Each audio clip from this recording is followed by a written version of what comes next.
thank you so much, Marissa, for joining the author's table, and thank you for rescheduling. Sure, Yes, sure. yes. It's Marisa, by the way. Say that again, Marisa. Marissa. Okay, Yes. okay. Thank you very much. Hmm. Uh, let's start off with from your beginning and living in the beautiful state of Hawaii Yes. to your first book. What was your Hmm. inspiration to write?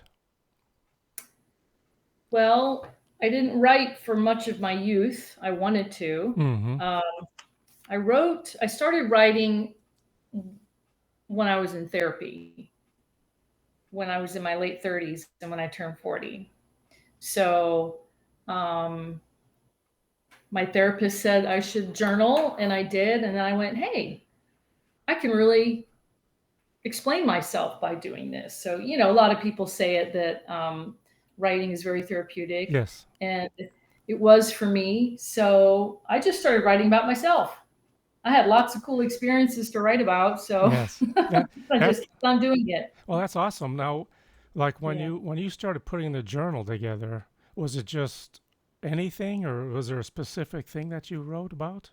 It was my feelings. It was daily. I was going through a really rough divorce and having difficulty communicating with my husband at the time. And, it was a marriage based on lack of communication. So that was an issue.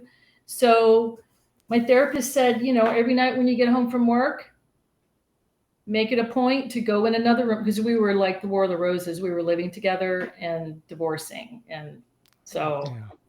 um, I, I would go for a walk, and then I'd come home and I'd go find a quiet spot, and I would just write out all my feelings, just kind of like, um, you know, Mm-hmm. vomit my thoughts and feelings on paper. Right. So, Okay. Wonderful. Now, yeah. what do you think the hardest and easiest part was when you were putting your book together? Well, the easiest part was just taking a thought and writing an essay. It actually started as a series of essays. And I just started writing these essays and perfecting them, personal memoir essays, little stories with a beginning, middle, and end. Mm-hmm. And then over time, I realized that it actually was a memoir. I was very much inspired by Anthony Bourdain's Kitchen Confidential. Absolutely. Um, yeah, so first I actually wrote a whole memoir called Stepping into the Water. And so then I threw that away. Oh, Or, why'd you throw it away? well, because it was terrible, Oh, I mean, it wasn't terrible, but it wasn't, it was more of that therapy stuff sure. with kind of a storyline. So I thought, okay, let me focus on a theme, and cooking and food is a theme. And so I started writing essays inspired by Kitchen Confidential. And one of the sort of the criticisms I had about Anthony Bourdain's book, may he rest in peace, Yes. Mm-hmm. um, was I felt that book, although it was great, didn't have much of his own personal thoughts. It had his personality, but not his real deep Mm-hmm. emotions. Mm-hmm. So I thought, well, I'm going to write mine with a little bit more emotion. So, and then I kind of went in that direction, and it took about 10 years to get all the essays done and then get it more kind of formatted, connect everything, make it more of a storyline. So it was a 10-year process. Adventure. Yeah, Yeah. venture. Now, are you a self-publisher or do you have a publisher? I'm a hybrid, so I have a Okay. publisher. I had to submit, all of the, um, the, what's that stuff called? Drawing a blank. The synopsis, Yes. the Mm-hmm. yada yada yada. We'll say that. And they accepted me. So I felt like, okay, well, that's better than a vanity publisher, because I wasn't going to do that. So yeah, they've been very supportive. They did a great job with the, with the editing and the cover and all of that. Oh, very good. Now, your book is called Mise en Place? Mise en place. Mise en Right. Place, Yes. Memoir of a Little Girl. Now, is, Memoir of a girl chef. oh, Memoir of a girl chef. a girl chef. I, Although I'm 5'2", so I am a oh, little girl. Now that's really about life and the connection we have with food. Yeah, and there's a lot of trials and tribulations along the way. I mean, obviously, if I couldn't communicate till the age of 40, I had some issues, so those are all in there too. Um, the kitchen was my safety zone, Yes, because you yes, don't, other than yelling at waiters, drinking with your comrades, cooking, getting through a rush, and going out and partying after, there's not a lot of communication that has to happen. So that's that right. was very comfortable for me. It worked for me until it didn't, See that you there's know. a reason for everything, though, isn't there? When Mhm. you're starting out with whatever your the path that leads you to wherever, but it you look back at that, and then when you put it into your book, even look back at it just as your history. I mean, it all makes Mhm. sense and it all comes together. I mean, that's how I always look. There's a reason for everything, good or bad. Yep. Yep. Now, like, what options do your readers have if they want to purchase your book? Well, the behemoth Amazon. Yes. Oh Um, yeah. you can go into a bookstore and order it, but the easiest, quickest way is Amazon. But it's also on bookshop.org and some of those other online opportunities. Sure. So Now, available. do you have ebooks as well? Yep. Hmm. Okay, very good. Yeah. Excellent. Yeah. Now, do you have a signature dish? Um, I have a few. So I have been since I left Hawaii the second time in 1985 and worked at a hotel where we did luau's, and we would run out of the Kalua pig, the pork. Yes. We would have more reservations than we knew that a whole pig in the ground could do. So Chef Roy and I would supplement that with pork butts, and we had a way of making it taste like Kahlua pig, wrapping it in tea leaves. So I've been doing that ever since. I don't dig a hole in my backyard No. and bury the pig. Now, do you still go back to Hawaii? Actually, my husband and I went back in February. It's been kind of like a once every 10-year. This last time was 13 years, which was hard. Every 9 or 10 years, I start getting really angsty. Well, I don't have many decades left. Oh, So yes, you do. we're moving back. Oh, you I'm, are. I'm going to move back. Yes. You're going Yes. back to your roots. Yeah, I think the book helped me realize that Mm-hmm. I've been homesick this whole time. So a couple other things did too, but Mm-hmm. yeah, I'm going to retire there. Oh, good So for you. That is yeah, great. yeah. Now, do you have a mentor when you were growing up? Someone that you actually always look towards? When I was growing up, Mm-hmm. no, not really. Maybe Shirley Temple. Shirley Temple. Now, how about as a professional chef? um, there were various chefs I worked with that I respected greatly, and they are in the book with their adequate respect given. Chef Claude Aubert at Arnaud's in the French Quarter, John Girini at the World's Fair in New Orleans. I think John Girini really helped me wrap my mind around who I was. And it even helped me when I changed careers from being a chef to designing commercial kitchens, Mm-hmm. another throw myself in with a bunch of men. The John Girini training really stuck with me for and has stuck with me. So probably those two people. Now, how about as a book author? Oh, well, I love Mary Carr, the good memoirists, Augustine Burroughs. The people can just write their stories and you're right there. Mm-hmm. So those are two that early on when I started realizing that fiction wasn't going to be my thing, that I was going to write about myself. Those were the two that really um, that I would read over and over again in all their books. Oh, very good. Now, Mhm. do you feel the kitchen is the heart of the home? Um, yeah, I'm looking at my kitchen. It's right there. Um, and I'm sitting in a dining room that I had to build right off the kitchen. I live in a 1923 cottage, and Mm, back in the 20s, the kitchen was like in the back, an afterthought. So as much as I love the house, it didn't have that, let's go hang out in the kitchen thing.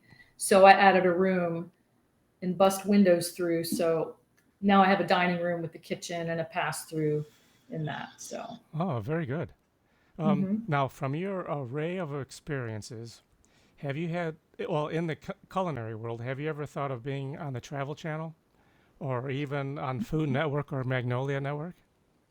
If somebody were to ask me, certainly I would. But I have only begun not being shy in like the last 10 years. So, in fact, I've had to work on stage fright when it comes to reading my stuff in front of people. I've had to really work on that. Okay. And the way I work on things is I just do it and look like a fool. N- Um, so I've done that. But yeah, TV was never my dream or anything. But hey, if somebody were to ask me to do it, I'd go, sure. What do you want Yes, me to do? Yeah, that's right. You don't know until you try, and you only fail if you don't do it. that's right. Right. Regardless of what you look like. I mean, the fact is that Hmm. you learn from what you're doing too, and Yep. you get better and better. So, Hmm. um, now now you're currently designing kitchens and bars. Hmm. Now, can you see yourself writing another book? Um, Not in the near future. I'm working on marketing this book and just kind of enjoying, what this whole process has been. Sure. And I've recently opened my own kitchen design firm, so that kind of takes a lot of my time.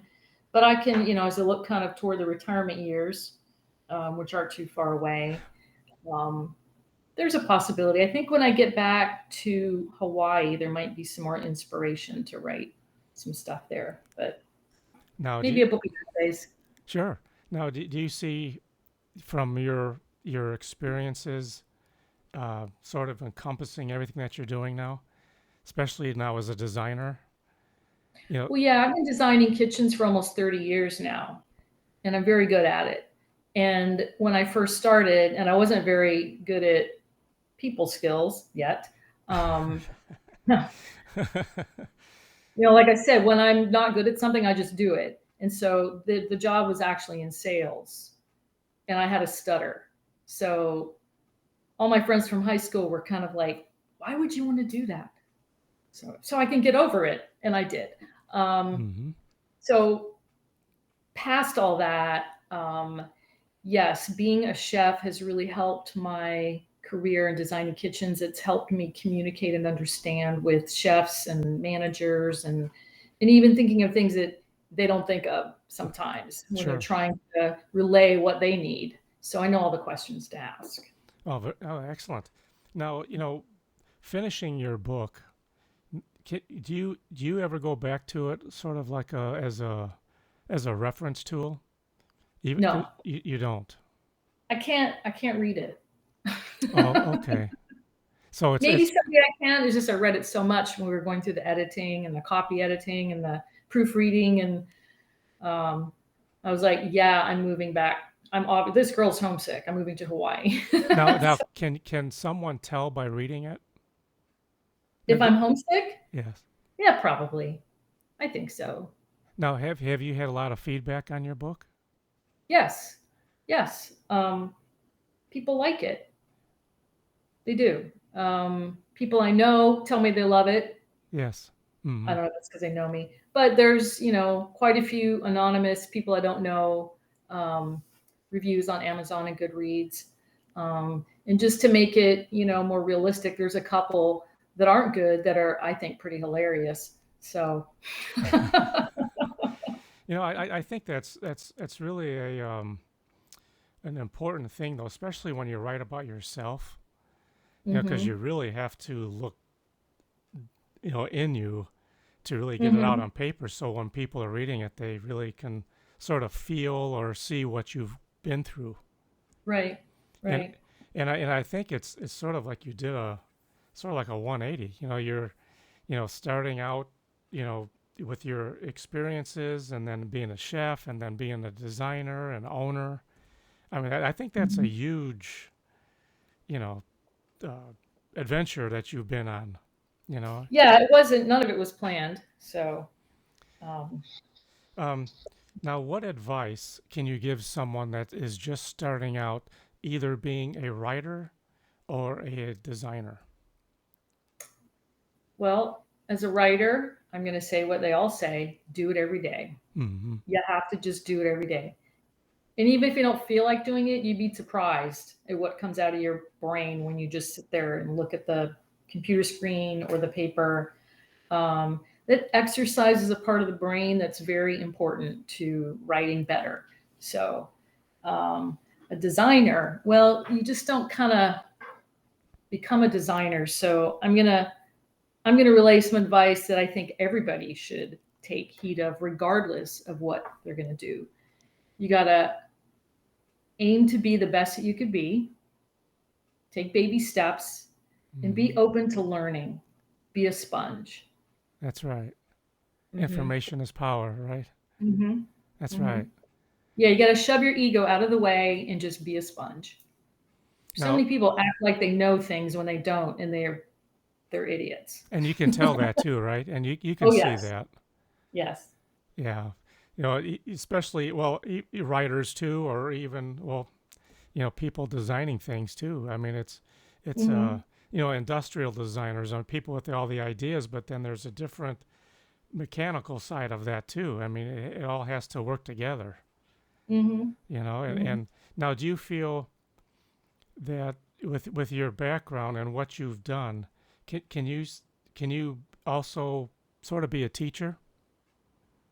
Yeah, yeah. In fact, I've been in this industry now, in this same town, in this same part of Florida, for almost 30 years, and there's youngsters coming up in Mm-hmm. um, similar industries, the industry, whether they're dealers or reps, or they sell equipment or they're designing, and um, they're young and eager. And I remember being young and eager. So yeah, I feel like I'm the elder, and I can say, okay, pick up the phone and call them.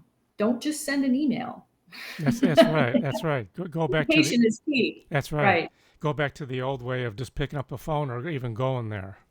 Yep. Yes. Yep. Now, do you think you can be a consultant when you actually go to Hawaii? Maybe start a whole new adventure there? I don't know. I might just go be a line cook somewhere. I don't know. Mm-hmm. Or bartender, or get a job for a newspaper. Sometimes these things just pop into my mind. I think it's going to be, act three, whatever it is. Ah, So I still feel there could be a book in there, though. maybe. Yeah. Yeah.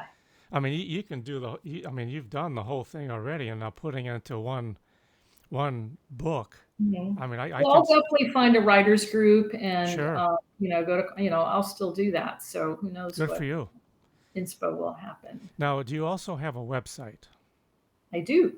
And what is your website, I please? actually have two websites, one for Oh, my design firm and one for my book. But okay, great. Yes. um, it's mise en place. Let me say www.misenplacememoir.com. So that's pretty easy. Okay, very good. Now, do you have you done book signing events? Yep. And do you have one coming up this year? I have one at a book club here in Sarasota in October. I just did one at Bookstore One downtown in April. So haven't really filled in the middle yet if there's anything in between. This is kind of the slow time of year. Sure. Yeah. Now, now when you're doing like a book signing event, what do you find that works for you? Like how do you set up your table and what catches their eye? Yeah, I've got stuff. I've got laminated, obviously the book and a stand. Mm-hmm. Um, and I've got a Publishers Weekly review that I've laminated. So I put that up on a stand and hope it's not outside because the wind blows it down. And then I have another another article that was in a local newspaper that I put down there. And that's really it. When I had my book release party, of course, I had bottles of wine and I had food and flowers, and that was the big Oh yeah, big occasion deal. for the book. That was loads of fun. Oh yeah. Yeah, Now, yeah. now, what is your best way of networking with other authors, or what has worked for you? I've been in this. I've been in a writing group Okay. for. It's a closed writing group, so there's just 8 of us that all found each other about 8 years ago. And I had originally been in a writing group when I first started, um, with my teacher Pat Vaughn, and she was instrumental in early days, teaching me stuff. So Mm-hmm. interpreting and critiquing, and so I've been in, 3 different writing groups. But the one I'm in now, we're kind of all walks of life, all ages, Mm-hmm. and we're friends. We've known each other so long. We know each other's writing, and we give advice, and many of them are published, so we get publishing and marketing ideas from each other. So Oh sure. that's super important. Oh, absolutely. I think that is very important when you network with others and learn from others, Mhm. and Mhm. then you also can share each other's, your passion. And Yep. I think that says a lot. Mhm. You know, well, I want to thank you so much for taking the time, Well, thank you. and I wish you the very best in your new adventure. Thank you. And I know you're going to do very well. And well, actually, uh, this November in there's a book signing event. It's called Authors for Authors, and Mhm. that one you can check out too. And that's every November, and I believe it's the 19th of November. Where is it? That's in Melbourne, Florida. Oh, okay. And actually, I'll send you that information and the contact information. And Okay. it's every year, and I go to it, um, Mhm. and it's a big turnout. And Mhm. it's another good way of networking and getting your name out there too. Mhm. So, Okay. all right, Great. yes, Well, well, thank you so much. you're very welcome, and I appreciate it so much. And again, I wish you the very best. Thank you so much. You're welcome. You have a great evening. You too. Bye Thank you. bye. Bye bye.